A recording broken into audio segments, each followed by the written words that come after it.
Welcome into another episode of 5 Foot Nothing, 100. No, oh wait, no. Wait, welcome into the Chopper Beef Show. I am the Beef, Casey the Beef Freak, and thanks so much for joining us. We got this week.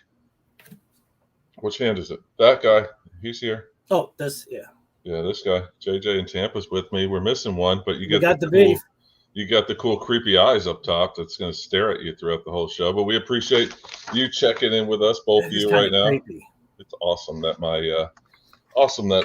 my phrase was always both of you. Well, we got two people on tonight, so thank you for joining us, both of you. Kevron, great to see you. Kevron. Good to see you every week. We love having you as our first guest, always, or our first comment, always. Much appreciated. Truly. Go Tigers, go Oceanside Academy. Good job. Yeah. Anyway, what's up, Jeff? What's up? It's just the holidays, man. Everyone's bright and happy and buying shit. And I think we ought to tell all the kids out there who really Santa Claus is. Did you tell them? No, I think we should, though. All right, go ahead. Please do. All right, for everyone listening out there, all you little children, Santa, that fat, jolly guy who you think can fit down your chimney, and you hear him making toys for you, cussing in the middle of the night with a staggering voice and stammering. It's your parents! They buy all that crap because they love you. Just happy holidays. That's why we love to send our children to Uncle Heffy's day camp. It's called reality. Eddie Locken checking in. We love you, pal. You know it. Do you think we lost both listeners? Just one. Kevron. Once you started talking about Santa, Kevron was out the door. Poor Kevron. He's such a good guy. Anyway. Going in debt with credit cards.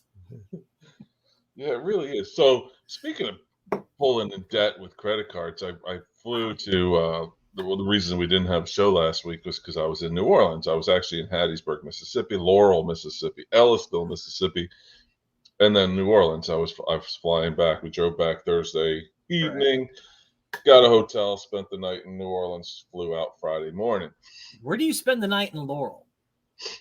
We're in Hattiesburg, so we stay in Hattiesburg, but the office is in kind of Ellisville or Laurel. So there's nice barns. Yeah, it's everything that you think about rural Mississippi. Like your thoughts are right. You drive overalls, old plaid beat up shirts, old pickup trucks. Someone playing a harmonica somewhere in the background. I never saw that exactly, but it's like you go into like the downtown area and it's got, like the post office, the pharmacy. Right. No chains really. You got the meet and three kind of places. I mean, it's cool for somebody that's never been there, but it is kind of back in time. Hattiesburg's a little better than that way because there's a college there, so there's a little bit of life. Most of the people live around Hattiesburg. Otherwise, right, won't see people for years. But anyway, so we that's the background. We fly out of or we get down to New Orleans on Thursday night, and I return my rental car. Good job. So now I'm waiting for an Uber to get to my hotel, and the whole no one's working thing is real, because when I returned my rental car, there was one guy that was checking in and checking out people at the rental car places at an airport, which especially that airport, there's a lot of people coming in for tourism. So I pull in, I'm like the only person there returning, but he's in the booth and he says, throw your keys onto the counter or onto the dashboard, and we'll send you a receipt. It's like awesome. Going to a high school party. Yeah, pretty much. Because like the line for checkout, people that just rented their car was probably 16 to 20 cars deep, and it was just this guy doing it. Oh. So anyway, I do that. Fast forward to today, I've gotten calls every single day from Hertz Rent-A-Car saying that my car is still outstanding and needs to be returned. So and I'm still getting charged for it every day. Oh. So this is fun. This is what I've been dealing with. I retired from my position on Wednesday. You're retired? You're done? For 4 days. Oh, I was going to say, Social Security taking care of everything? That's nice. Yeah. Nice. Yeah. I live on the island now. I'm going to, start renting out umbrellas or something. You are so living the dream. Not umbrellas like that you carry for rain or on the beach. No, umbrellas for your drinks. I'm going to start selling umbrellas for your drinks. Get you those. Dude, we can make a business. Let's do it. Again, right. Let's do it. And the little toothpicks and stuff, we could do this. Yeah.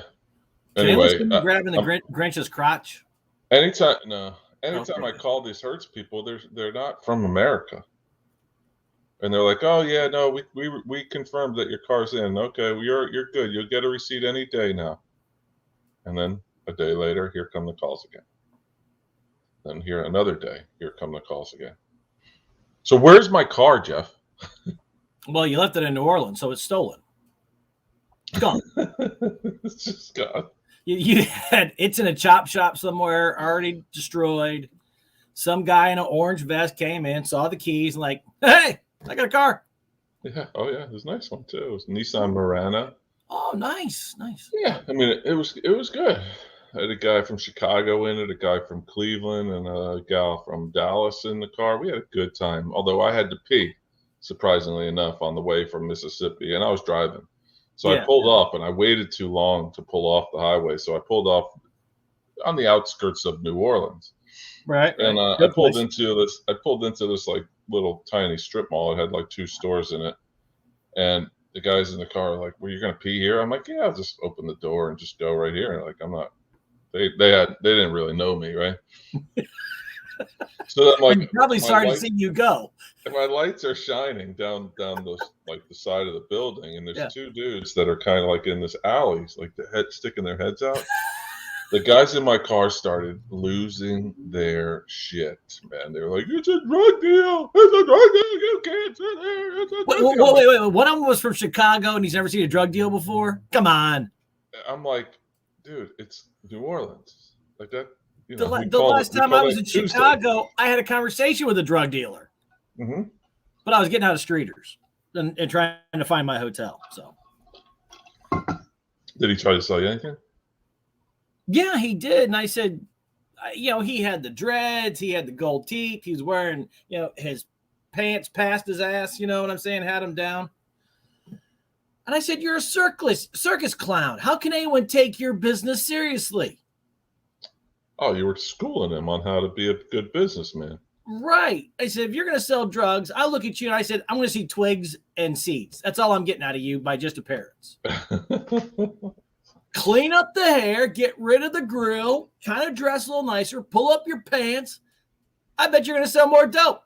People are going to take you more seriously. I still bought a bag. I mean, wait a minute. There you go. Life lessons. He gave me a discount. You should teach an entrepreneurship class at the University of Tampa. For urban students.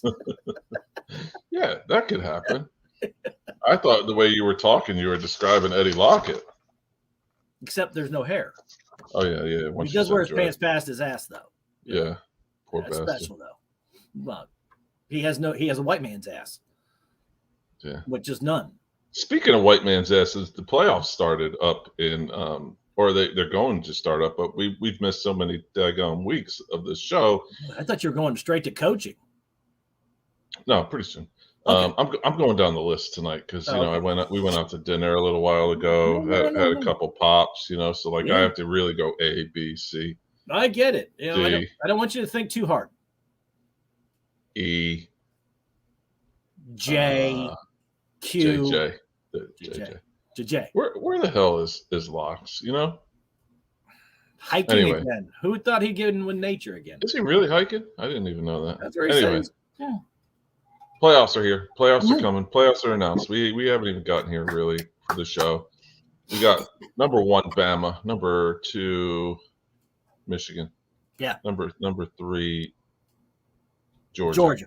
Number 4 Cincinnati. You screwed me up this whole math thing here. So we got Bama, Cincinnati. Bama, Cincinnati, and Georgia and Michigan. Right. What do you think of these games? Well, first, I like to say at the beginning of the year, who had Cincinnati going to the playoffs? Who picked it? I shred every ounce of paper that comes out of the show, so I don't know. I'm guessing by your brevity, it was you. By my humbleness. By your humble abode. Oh, wait, no. Who picked him to beat Notre Dame? You? This guy. So, anyway, God, I'd love to see Cincinnati have a chance against Alabama. Bama's down there. One of their top receivers. Their top receivers, probably Jameson Williams. He's playing. Yeah. Mechie's hurt. Mechie's hurt. Cincinnati has one of the top 10 offenses and defenses in the country. I know they don't play anybody. I hear you. You know, I think Michigan can surprise people. I think they can surprise Georgia. Not beat them bad, but beat them. I didn't realize how much speed those running backs have at Michigan. Holy smoke, they are fast. They are real fast, and that's something Big Ten football usually doesn't have. You know, and I don't know. It's just once again, everyone gets hopes on Georgia, and then they turn around and become Georgia. Mm-hmm. You know, they can't slay the dragon. Kirby Smart proves he's a good coach, not a great coach, not like his old boss. Never beaten him.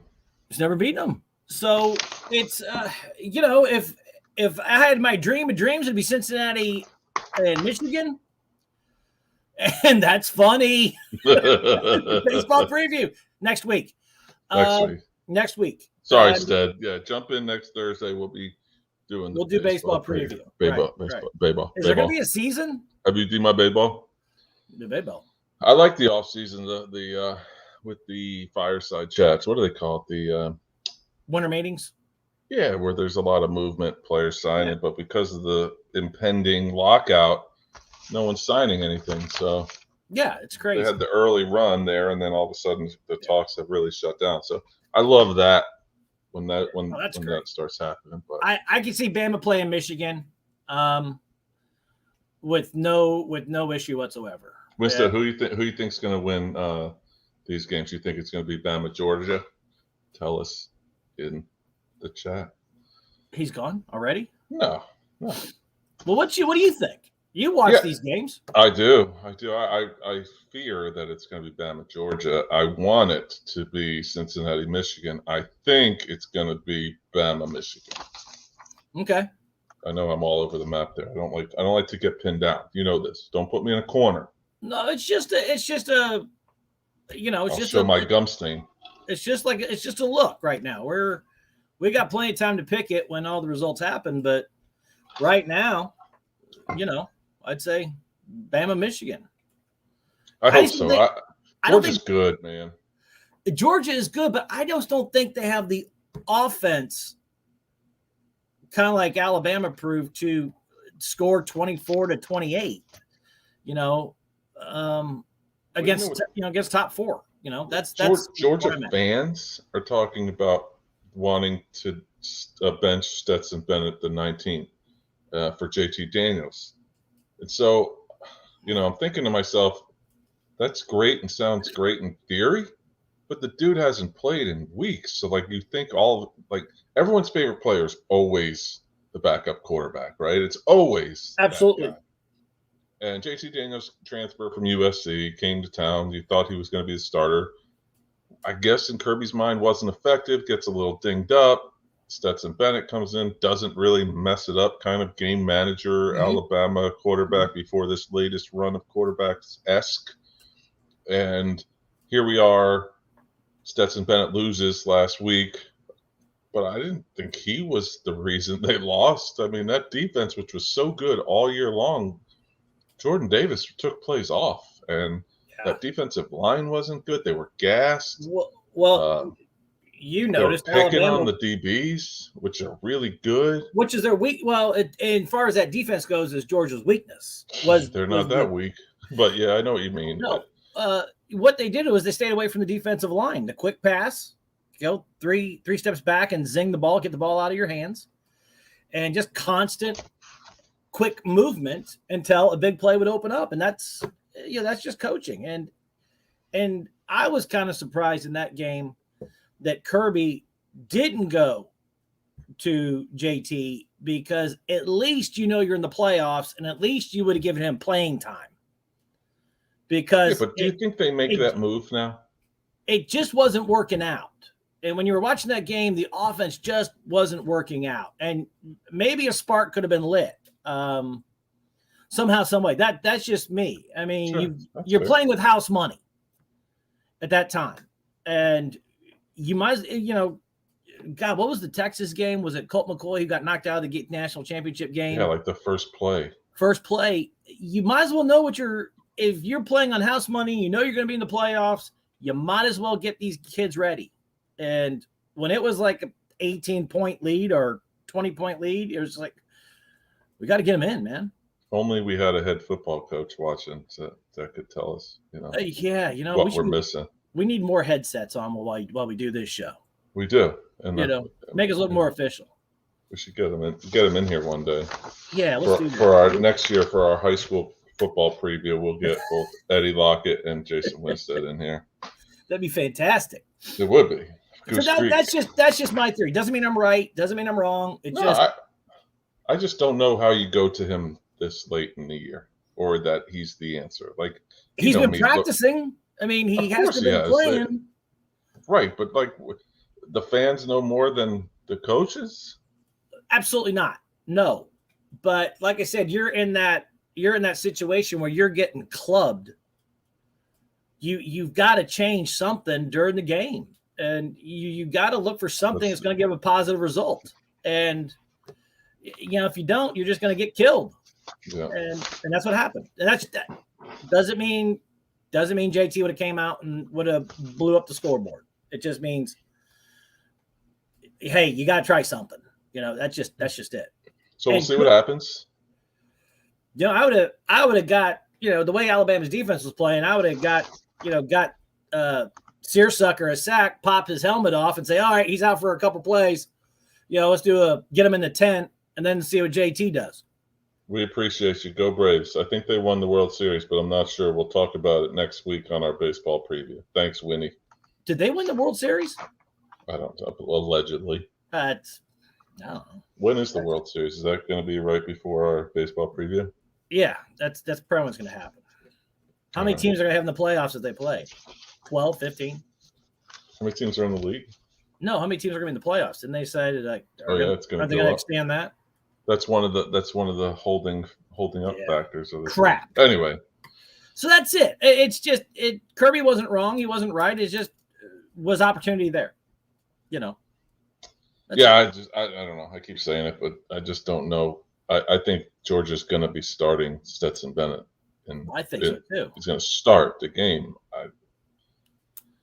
But I think I really think the keys to that game is going to be if Michigan can move the ball. They got a couple of really good receivers. They got a couple of really good running backs, and the quarterback he's okay. I mean he's steady Eddie. He's all right. Game manager. Yeah, but he's a little bit more than that. He made a couple really nice throws against Ohio State when he had to. But we'll see. We'll see what happens. I think that's the better game. But the college football playoff has a way of making that game you think is supposed to be better a blowout. So I just hope that's not the case. My anti-SEC-ism. I really hope that this isn't a 2 SEC team again, because we saw that game, and I don't think I could see anything going differently. Well, and here's another thing to think about is, the last year's bowl game, Cincinnati, Georgia, that was a barn burner, and Cincinnati only lost by 3, and they pretty much brought everyone back. Who's the DB? I think his oh man, talk about not. I think his name's Kobe Bryant. He won the Thorpe. I think you're best right. DB. I think Kobe Bryant won the Thorpe Award for the best defensive back in the country, which I like that because Mechie's hurt now. Alabama's got dogs all over the field, right? They're 5. That's going to be a good one-on-one matchup. Jameson Williams versus Kobe Bryant. That's right. And They'll probably follow him across the field and see what happens. We saw what happened with Clemson's best DB last year, Darion Kendrick, against Chris Olave. Olave made Kendrick look really bad, so bad he had to transfer to Georgia. And I just heard that was a joke. What? I said he looked so bad he had to transfer to Georgia. Oh, does he have a record? Mm-hmm. I mean, as in police record. Mm-hmm. Well, that's good. Good. He wasn't dismissed from Clemson, but he wasn't really welcomed back. Winstead coached him, actually. You're kidding. I'm not kidding. No, Winstead coached him at South Point High School. Well, give us a scouting report. You know? He always said he was a little bit off. He was the quarterback there when Winstead was there. And the kicker, B.T. Potter, he just announced he's coming back to Clemson for his 6th year. Hey, the quarterback for Pitt, Kirby, or what's his name? Pickett. Kenny Pickett. He said he's not going to play in the bowl game. I know. How do you like that? I understand the investment value. I don't like it, but I understand the investment value. Yeah. You know he's going to be the top three quarterbacks picked in the draft. I think he up to stock to probably top, unless something comes. Now between now and actual before he throws the ball again, something's going to happen. Someone's going to jump up ahead of him. But yeah, it's he looked the most pro ready to me this year, man. We're talking a lot of money. I can't blame a kid. As much as I would think that I would play the game, but you're talking a lot of cash. Yeah, we have this whole thing like you're leaving. I've heard it. I've seen it on Twitter. I've heard it from people. It's like you're letting your teammates down, and I'm behind that 1,000%. Absolutely. But as a fan, I hate it, man. I hate it. Play with your team. And as a former athlete, I hate it. Play with your team. Play with your teammates. Eddie Lockett says, I hate players sitting out. I do too. I mean, I get it. What Jeff just said, protecting the investment. However, and also, it still doesn't mean I have to like it. Before there was teammates, there was family. Mm-hmm. If he has a goal. Well, no, all right. Here's my point, Rich. I do. But here's my point. They're playing in New Year's 6 for the first time ever. Yeah, exactly. No, I agree with you. And this kid's going to sit. And they're probably going to lose. Like, I would put all my confidence point on Michigan State in that game. Yeah. Although, never mind, their running back's not playing. Their running back's sitting out. But didn't they have a dual threat running back? Yeah, but no one was Kenneth. Yeah. And this is a former Heisman candidate, too. Kirby was. So Kenny Pickett. Yeah, Kenny Pickett. I'm sorry. No worries. So, we're talking too much Georgia before you got Kirby. Yeah, it got me confused. I was looking at my SAT scores. So, yeah, I don't like it, but I understand it. Yeah. It's like, what do you do? I'm with you though. I would play with my team, and then the second I heard my knee pop, I'd be like, well, it's happened. These guys. That was the problem. It has happened one time before. It was Jake Butts. He was, and I think the guy from Notre Dame too, linebacker, played for Dallas. They saved him for a couple of years, but he was projected to go like top 10 pick. Jake Butts, Michigan tight end, was projected to go first round. Who was the Miami running back? McGahee? Yeah, Willis McGahee, same idea. Like almost had a Bo Jackson style injury. Yeah, that was in the national championship. Like you don't want to sit that one out. But these other two, the Notre Dame one was like the Pinstripe Bowl one year, and Pop would be able to help me out on that. But it probably wasn't Pinstripe. No, I think it was actually. Anyway, and then the Michigan game was like the Outback Bowl or something. Mm-hmm. So I get it. I understand it. Don't like it, but I understand it. They all got paid. They probably lost millions by getting hurt, but they all got paid. McGahee got paid. He made a decent career for himself. I can't think of that daggum Notre Dame player. He was awesome. I tell you who doesn't get paid. Who's that? The Army-Navy game. Yeah, man. What a game. Great game. Why is that game always so good? Like, the old stupid phrase, you can throw the record book, you can throw the records out the window when these two play. Because Navy looked god-awful this year. And Army showed glimpses of, I think they almost beat Michigan. Or they almost beat somebody. Yeah. Yeah. And then you play against a team that I guess is pretty much the mirror image of you, and you have problems with it. Yeah, I mean, it's great. I love watching that game every year. It is. Yeah. I love it from beginning to end. I love the introductions, the game day show, all of it. It is great. And like I said, in a few months, seniors are going to go get deployed. They're getting assignments for, to protect our rights and freedom. And it's just special. It really is special. It's a great game. It's one of those things I think it should be required for every American to watch. It really should be. You don't have to watch all of it, beginning to end, or beginning and then the end of the game, and just to know what these kids do. And the first couple of commercial breaks too, because those are really good as well. Eddie Lockett chimes in saying, "I think Navy's helmets were the best helmets on a football field ever." Wow, I will surprise you, Eddie, and say I agree. Those uniforms every year, those uniforms are fantastic. This year's the Navy uniforms were just above and beyond. They had I loved them, but they weren't my favorite Navies. I'll tell you, my favorite Navies are just, those were cool ass though. Don't get me wrong. Well, they're going to start. They're doing this every year now, where they're getting designed. So you're not going to see their traditional uniforms on Army Navy Day. Did you hear the story about the helmets with Navy during the game? No, it was an artist though, right? An artist. It was an artist, and it took him 6 months to do all the helmets. Because he hand did them all, right? That's pretty cool. So, no, I thought, the both teams do such a great job honoring their history every year for the Army Navy game, and it's great. And it's just a special day. It really is. It is special. It's a great game. It is a bucket list for me, for sure. One of these days. I can't believe it was in Jersey this year, and I didn't even know. I wouldn't have been able to go, but this is absolutely a bucket list thing too, especially because you have all the cadets and the midshipmen all in the bottom bowl, and then I'm not even sure it's full up top, but it doesn't matter. Like I would definitely go. No question. And it's in beautiful stadiums. Even MetLife's a beautiful stadium. It's a shithole outside it, but it's a beautiful stadium. And then even in Philly, they have a great spot, which isn't the shithole outside. It's actually really pretty cool outside that area down there in South Philly. And then they'll do it in Baltimore too, which is right there at the Inner Harbor. So that's a lot of fun too. Great area. The intros where all the students come in, it's really, really cool. The Navy. Really well done. The Navy jets and then the Army helicopters. Yeah, they both did flyovers. It's just it is a great game, and it should be the only game on that weekend. It really should be. As our old late friend used to say, gave me chill bumps. Gave me chill bumps, boys. Yeah, there's multiple chill bump moments in the Army Navy game. Absolutely, you almost even get a little tear jerky. The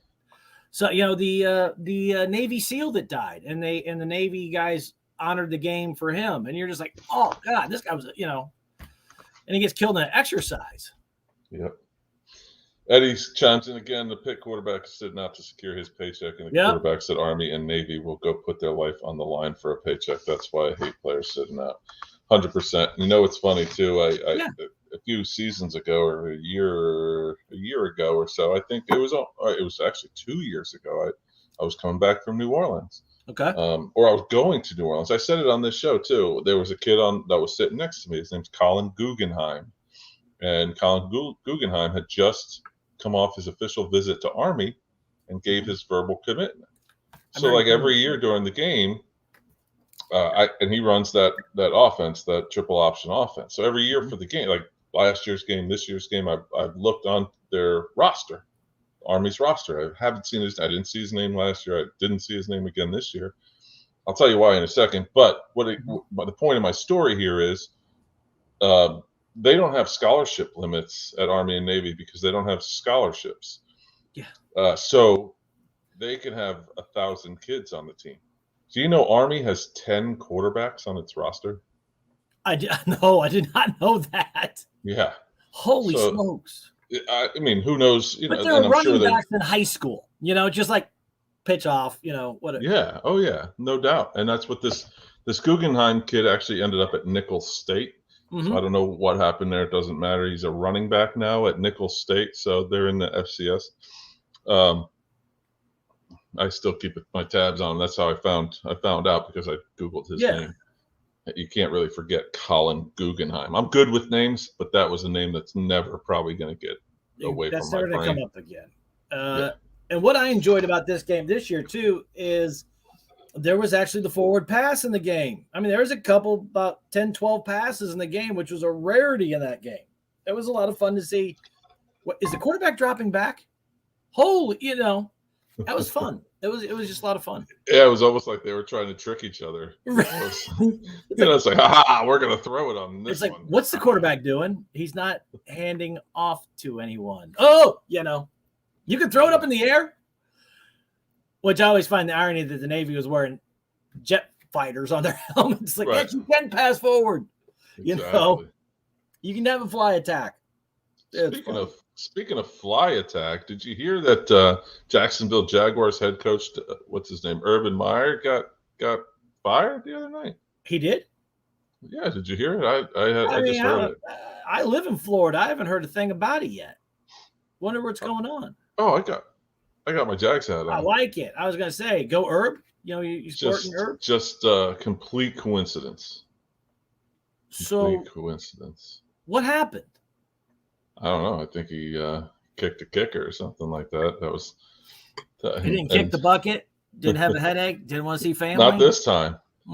Where's he going to go? Nowhere. You don't think so? You think he's done? I think he's going to take a sabbatical. He's going to sit out again, go onto this Fox show or whatever. The SEC I don't know shows. if he's even going to go on Fox. I just think if he's smart, because I'm assuming he got some money out of the deal. I'm assuming. All right, here we go. We're going to talk about this for a second. You know how much I hate money. Coaches never complain when they get fired. You never hear them come out and complain. Very, very rarely. I won't say ever.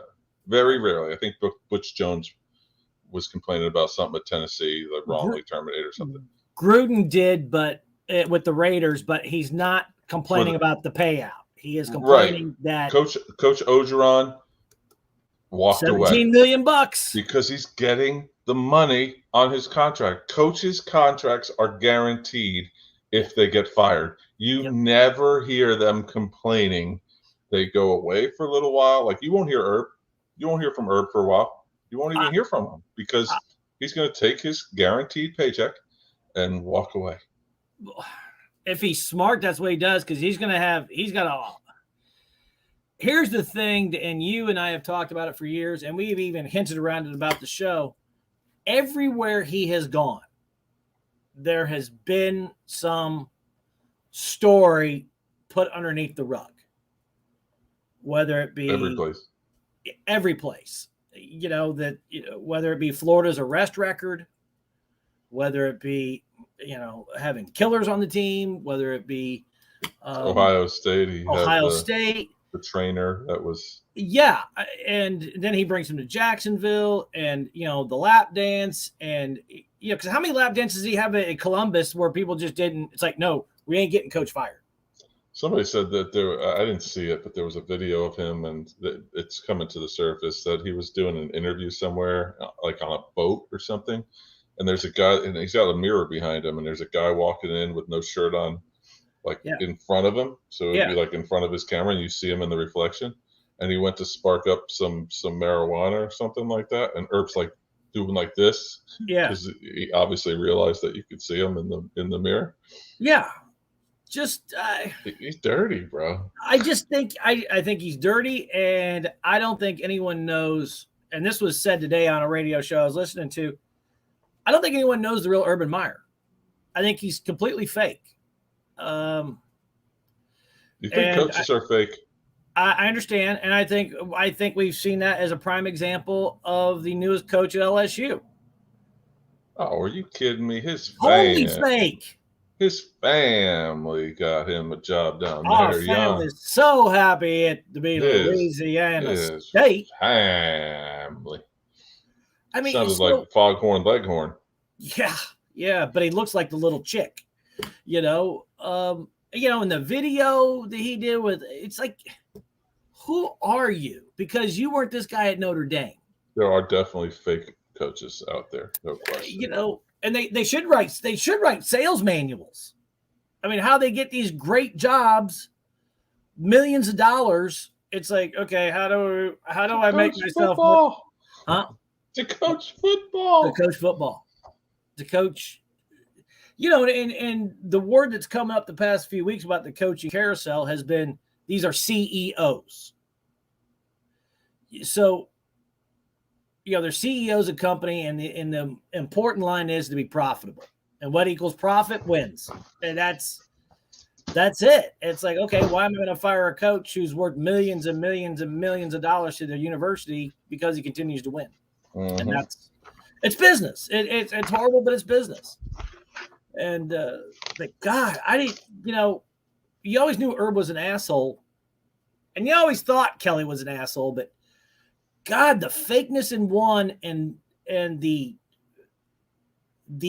right in his head to think he can do anything he wants to on the other is just amazing.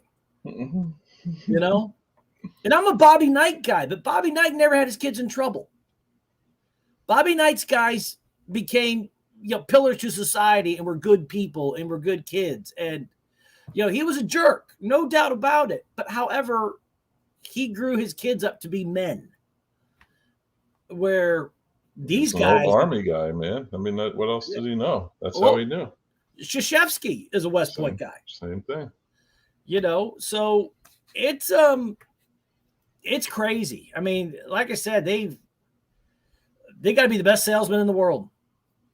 Normally they are. So best sales, and they can coach a little bit of football. Speaking of coaching a little bit of football, transfer portal is wide open.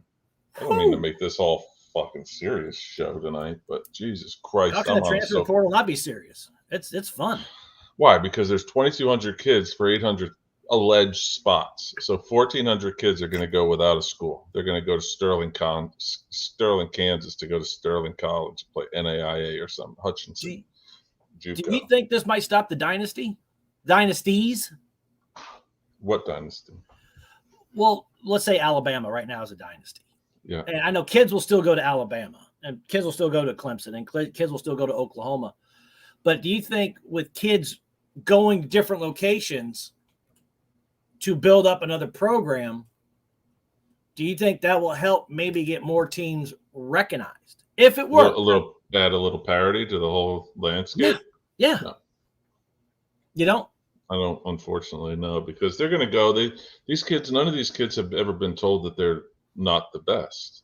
I mean, especially the kids that go to Bama. Like, those are the kids that are, you know, they're the top 100 recruits. They're the guys. I always had this thing in high, like when I was in college, looking at guys, especially when I worked with the Clemson basketball team. There were a couple of guys that were just unreal, and I just would think back, like, how good were they in high school? And I was very fortunate to watch Brevin Knight, who was a future NBA player, play 2 years in high school. I watched him play 4 years, but when I was in high school, he was 2 years older than me. And I knew how good he was, and he wasn't nearly, I mean, he did all right. He made it to the pros, so I guess he was okay. But he wasn't like Kevin Garnett in high school. Right, he wasn't like some of these guys that you're just like, holy shit, how good were these guys in high school to come out here and be like, you know, these superstars in college. I think about it in every level, in every sport even. Sure. You know, even like Clemson just won the national championship in soccer. I look at a guy playing right back for Clemson, and I'm like, I wonder how many goals he scored as a midfielder in high school, because he was probably the best player or whoever those stars, and whatever the sport is. I'm just using that one. Well, people might know midfielders now from Ted Lasso. So, I mean, they do. That's true. They might know what you're talking about, you know? Big soccer fans now. Yeah. And you and I texted each other the other night with the group, and, you know, I said the Clemson Notre Dame soccer game was on. That was a great game. It was a good game. Yeah. It was a good game. I was like, holy smokes. You know, I ended up watching it. So they had, I don't mean to make this the Clemson soccer minute, but Clemson was clearly the number one team in the country last year. Clearly. I mean, you talk about talent. They had talent all over that field. They got knocked out by Marshall in the second round. Marshall ended up winning the whole thing. I don't know if that, you don't be that guy like, oh, we lost to the champ, we would have won. Yeah. We were not. I say we, meaning Clemson. Clemson was not the best team in the country this year, and it was pretty clear. But somehow they won, and it's just so funny to me. That ball is perfectly round, and they take some funny bounces, man. It does. Well, you see those guys, and you see those YouTube interview or videos with people kicking a soccer ball and doing everything with it that you. Oh yeah. That you could do with a pull cue stick. It's the easiest, in my opinion. It's what I played all my life, right? So I mean, it's the easiest thing to manipulate, I think. But it's just amazing. It's just amazing to me that best team doesn't always win. But you know what? This year was my team, so fuck everybody. That's all that matters. That's all that matters. Now, if you want to turn this conversation into fun, yeah, Texas football. Oh, here we go. That's where I want to go to school or coach.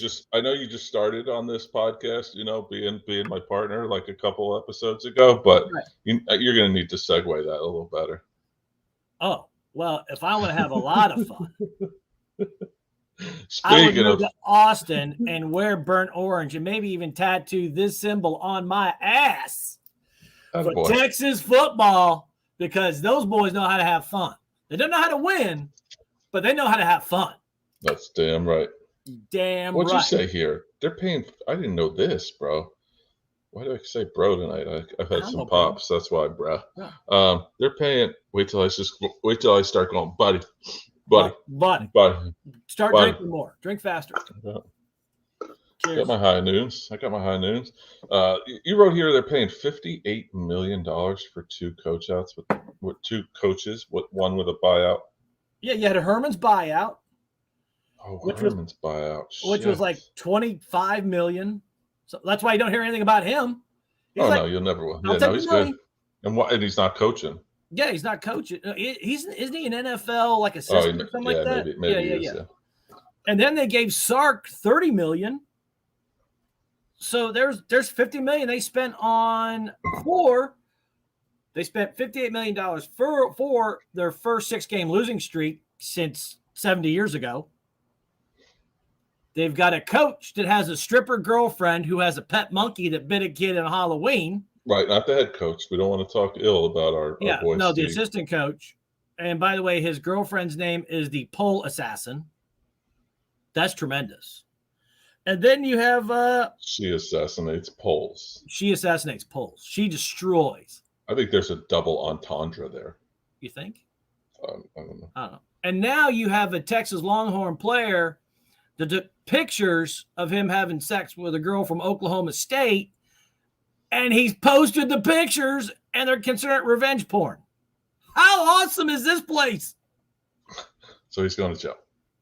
Maybe. If it gets an Austin, Texas judge, you might just get 1-game suspension. Against directional Louisiana. Yeah. Yeah, they are going to the SEC. I'm sure that will happen. But that will help. They also signed that Quinn Ewers kid from the transfer portal. Yeah. And apparently, no one knows this, but it's not confirmed. People know it. He's got a $4 million NIL deal. The kid played 4 snaps at Ohio State. He had $1 million NIL deal in Columbus, and now I don't know if he got all that money. I think it was conducive to him actually playing football, but now he's got $4 million NIL deal in Austin.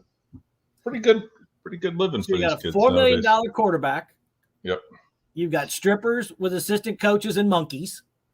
A lawsuit there too. The neighbor filed a lawsuit because the monkey bit the kid. You got revenge porn on a phone. This is the place to be, man. And Austin, Texas is a good town. So Saban told them not to go. He's like, you might want to rethink that one. Of course Saban did.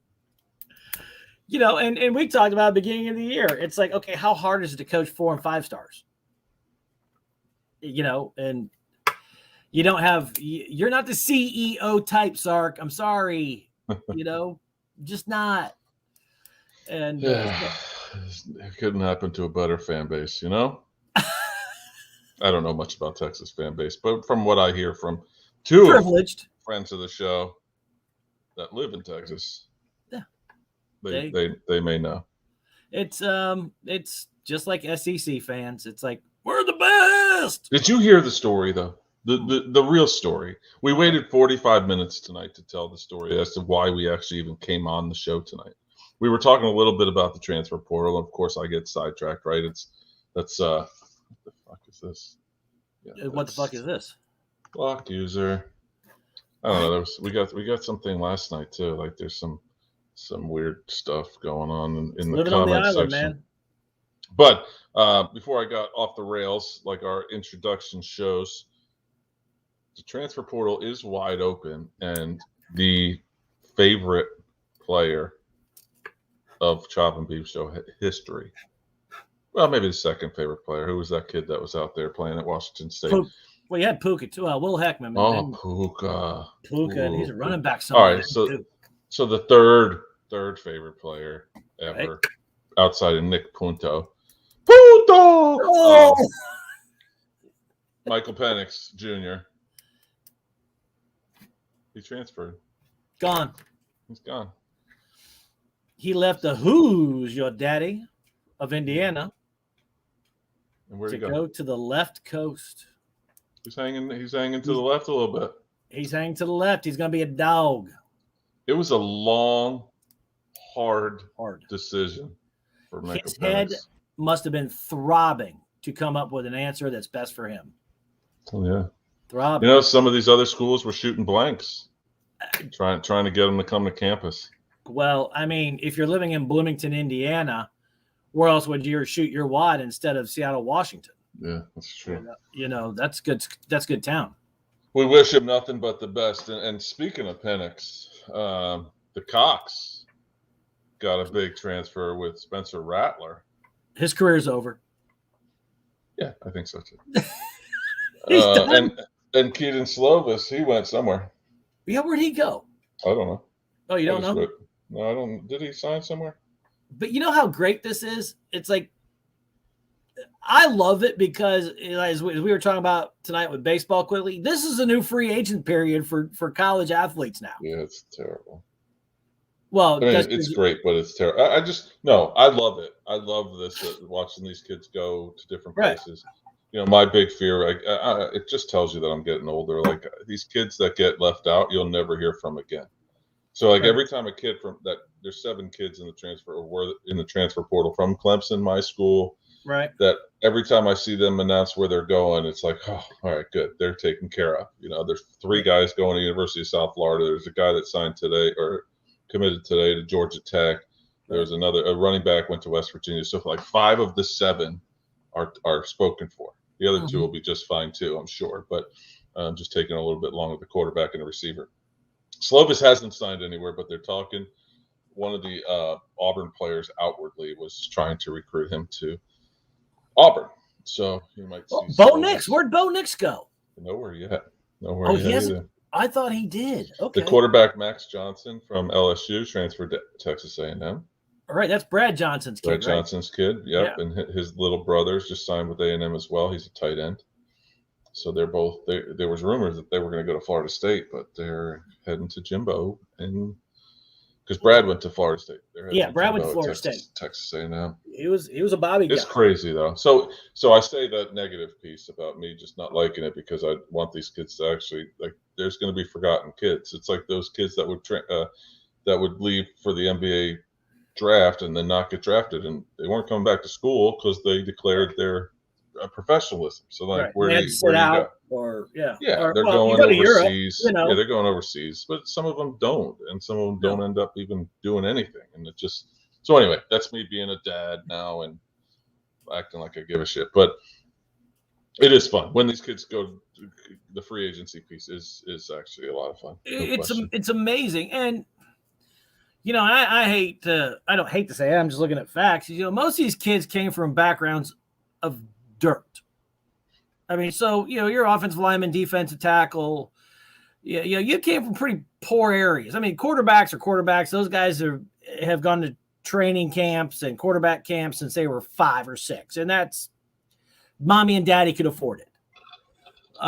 But, you know, if you're, you know, receivers or, you know, any other position in sport and football, you know, you're getting you're getting a chance to make some dough, and that's a good thing. I think that's a good thing. Yeah, grass isn't always greener, though. I Yeah. mean, sometimes, No. Rattler's a great name, and obviously South Carolina is the rival school of mine.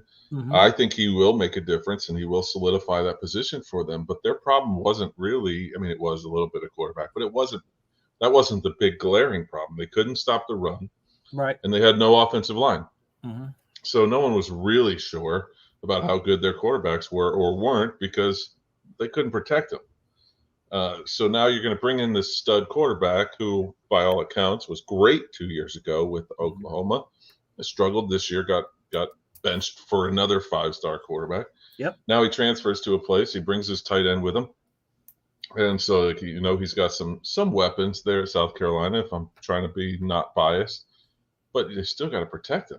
So if they don't protect him, he's not going to play, and they're going to be right back into the same position they were this year, where they're looking for a grad assistant coach to play quarterback for them. So I think Beamer is changing the culture over there. He's Dabo. No one likes to hear it. He's Dabo. He's preaching family. He's preaching all in, be together, fun, togetherness, fun. Yeah, family. Family. He had a great dad for that. So it's hard not to like him. I mean, it would not be. Because I think Clemson is going to come back to being themselves. And if you have South Carolina coming up, that might be the best football state in the country here in about a year or two. Well, look, that rivalry game will be awful important again. A lot more fun. Yeah. So that's something people better keep an eye on, because sure as hell, Florida isn't going to be that. Florida's going to be that 5-school state like California. It's like, okay, who's going to be good these couple of years? Who's going to be good? So we'll see. The big news is Cristobal, and Billy Napier in Florida has kind of gone through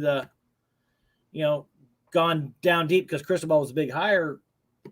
I think it opens up for prime time when Norvell gets fired for not doing what he's supposed to do. So I wasn't going to bring this up, but the number one prospect, Travis Hunter is his name. He's a running back, decides to spurns Florida State. He's the number one overall player in this class.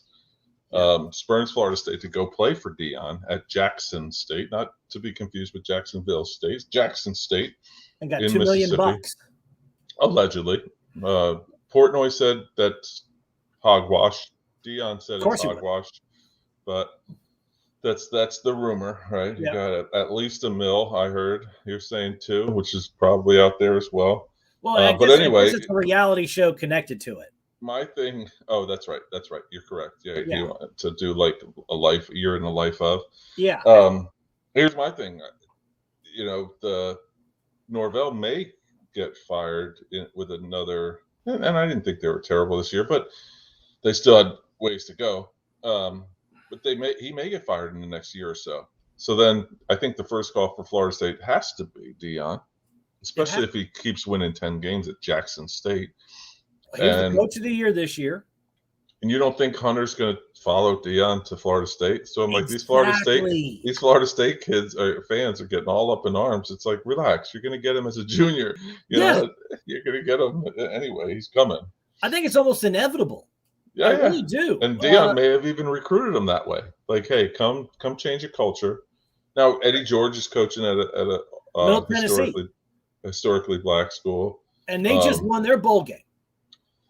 Who else? There's somebody else that's coaching. Willie Simmons, who was a Clemson quarterback, is at Florida A&M. But there's some decent names that are out there coaching in HBCU. They're trying to get those players to their schools, but it's the greatest promotion.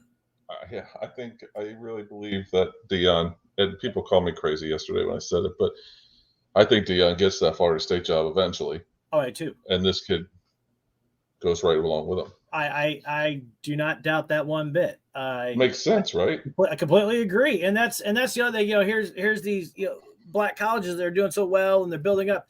And then the most historical black college in the country, Grambling, yeah, hires Hugh Jackson. I'm like, what? I mean, the guy's won 2 games out of 60 as a head coach. It's like, what are you guys doing? You know, it's like, oh my God. Wasn't there a few years You're though? Eddie Robinson's school. You're the most wins ever. That's okay. That was he. Didn't they go through a run where they weren't winning though too? They Like have towards it. Well, the end. Doug Williams coached there after. It was okay. So it was after Robinson. Yeah, it was after Eddie Robinson. Eddie just got old, man. I think he retired at 80. Yeah, he was old. I mean, yeah, he legend, was though. Legend. Oh, classic legend. I mean, being a Chiefs fan, you know, a lot of the Chiefs back in the AFL days and the AFC, they always used to go to the black colleges and find these guys to bring up and to play, because Kansas City had a historically proper history of treating black athletes well, from the Kansas City Monarchs, you know, baseball team in the Negro Leagues to the Chiefs and all that. So it was like Hank Stram used to go all over those African-American colleges and found a lot of great players. All right. Well, apparently I got blood on my hands from picking a scab on my leg. So that's good. We got blood on this episode. Stigmata. We have everything on this episode. Oh, Jesus. Does it taste like Tito's? Yeah, kind of does. All right, so enough of this college football talk. I know we pride ourselves on college football podcast, but that we did way too much time on that. Yeah. Before we end this, you had a couple topics here. I want you to lead in. If you put you on the spot here, what are these topics? I'll answer questions. What do you got before we passing lanes? What the hell's happened to passing lanes? Give me a story. What do you got? Went to Savannah a couple weeks ago. You all know we talked about it. Yeah. And there seems to be some asshole that's causing a 12-car not pile up, but a caravan, because the jerk that's in the passing lane refuses to go above 70. That's wrong. It's been That's years, wrong, man. So I remember it. And people are slowing down and hitting on brakes for no reason, because you have that one jerk off in the passing lane going 70. I hate it. All the way up, all the way down. That's my least favorite thing on the planet. You know that. You've driven with me before. Yeah. Have you noticed it? Oh, yeah, but look at the license plate. That's the first thing I do. Look at the license plate. It's not from where you're from. No, but it's usually somebody visiting. I remember when I was living in Florida, and I'd start January, February, March, that time where everyone wants to be in Florida because it's cold as hell everywhere else. And I'd be going to work, and generally wasn't late, but let's just say for this story's cause, I was like running late. And there's a bunch of little back roads that I would take, especially when I lived in Wesley Chapel, to cut across and get down to get to I-4 and go to Orlando, where I spent most of my life. Right. And not at Disney, and the place is a fucking cesspool. But anyway, I love Orlando. So I'd be going, and it's like the car in front of you in a 2-lane road is like doing 14 miles an hour in a 60. And they're like, oh, look, Mildred, a palm tree. That is so nice, Mildred. Let's stop and look at it longer. Okay. And you look at the license plate and it says Ohio. Okay. I tried to observe that. A lot of these people were from the same state. There was a few that weren't. However, they weren't old Mildred. These were people like our age and younger, I guess, that think that they have the right to do whatever the hell they want to do. Millennials. Gotta love them. And it's or whatever. It's like, no, I'm gonna make people enforce the law. You know. An NP Coleman. I don't know who that is. MP. Who's that guy? It's an egghead. He's got eggs on his head, I think. Says, "Is that Locks to the right of JJ?" It does look like. No, he's smiling. He's smiling. It's not Locks. He's smiling. But he doesn't have an ass either, just like Eddie. And Locks. But it was and that's what I've just noticed. It's like it's not always the old people. It's people from the same state. And they're just like ho-humming along and pretty much just looking at you like, I don't care. It's like, Get the fuck out of the way. We're definitely those old people now. But yeah, when I was doing it in Florida, it was always that I-75 corridor. You had people in Tennessee doing 14 miles an hour, Michigan, Ohio, that come Canadians. down, Buffalo that would come down 75 and just be People in like, Buffalo are oh, assholes. look, there's a piece of trash on the side of the road. Let's slow down and look at it for an Is hour. that one of them daggum palmetto plants? You got them palmetto bugs down here too? We got them things we call cockroaches. So you got this top 3 event thing? Let's do that to close that's this right. thing I out. forgot. Okay. We're copying.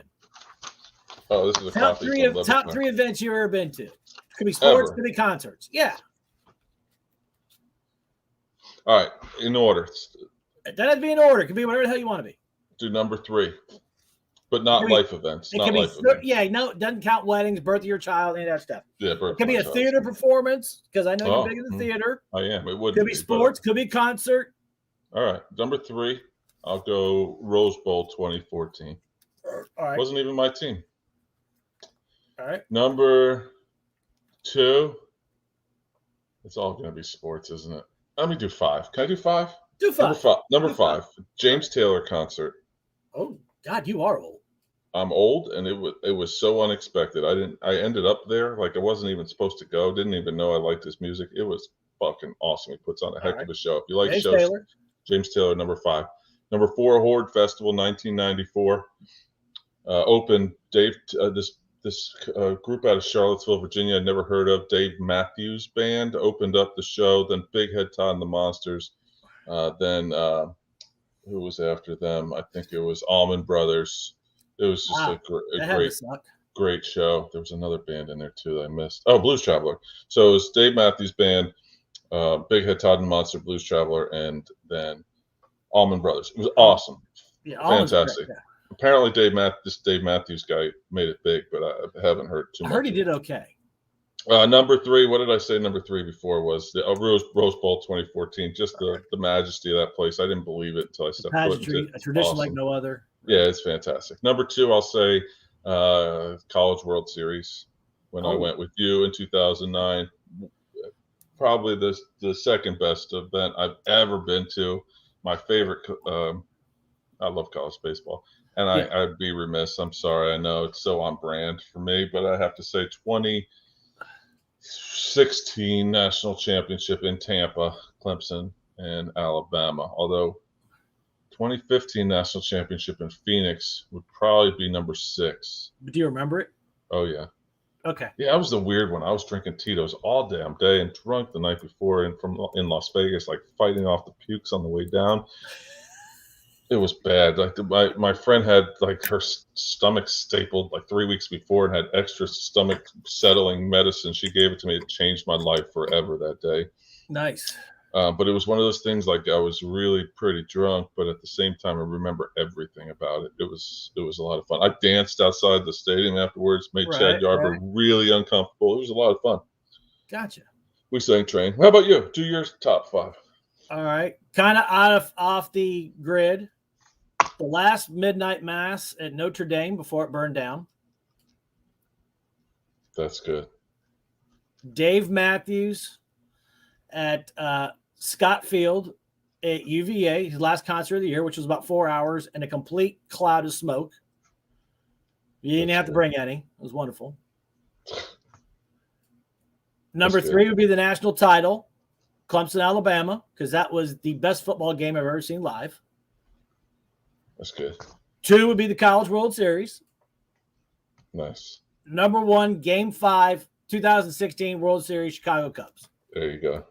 That would be mine. That's fantastic. Yeah. And if I had a 6, it would be Ted Healy's last performance of Jesus Christ Superstar. Because he played Jesus longer than Jesus actually lived. I'm like, gee, yeah, holy shit. And he still could wail. I mean, he was like in his 60s. And he was like, just, that was amazing. I saw Colm Wilkinson play Jean Valjean, and he was the longest Jean Valjean. He was the originator of that in Les Mis. I got to see him in New York, and that was pretty cool, too. So that would probably be 7 or 8 for me, too. And then I saw who was Joey Fat One. from one of those boy bands that played Mark in Rent in New York City. I saw that too. It was pretty cool too. Well, the guy who was played Judas and Jesus Christ Superstar was the lead singer of Cult of Personality. That band. Nice. And he wailed. I was like, holy shit. I did that show in high school. We did that show my freshman year. Yeah, who'd you play? Doubting Thomas. Of course you did. Of course you did. On that note, we'll end this mess. We'll say bye to everybody, both of you. I love it. I doubt we even had a show tonight. We just bullshitted. We literally just bullshitted for an hour and 5 minutes. We gave some opinion, though. You pulled some opinion out of me. You're going to have a Christmas show? Is that next Thursday? Is it Christmas? I don't know. I'm just saying. I'm here. I'm available next Thursday. We'll see. It might be you and me again. You know why? Because, no one's doing shit on Christmas Day anyway. And wait, so today's the 17th. Yesterday was the 16th. So 7 days. The 23rd. Yeah, we'll do a show on the 23rd. Which we should be drunk for that one. Yeah, well, hey, I was trying to tonight, but I'll do better next week. Drink fast enough. On behalf of Zach Locks Parker. Love you, buddy. And JJ. And thanks for the 8. Locke sent me that Kansas City sauce, man. Kansas City Chief sauce. Thank you, brother. Appreciate that very much. That was awesome. He stood me up on our lunch date the other day, so that's cool. And JJ Tampa, I am Casey the Beef Cregan. We will see you next week right here on the Chop and Beef Show. Thanks so much for listening. We'll see you soon. Say goodnight, JJ. Feliz Navidad. Feliz Navidad. Got one Feliz more Navidad. Vivea, what the fuck? I don't know what else.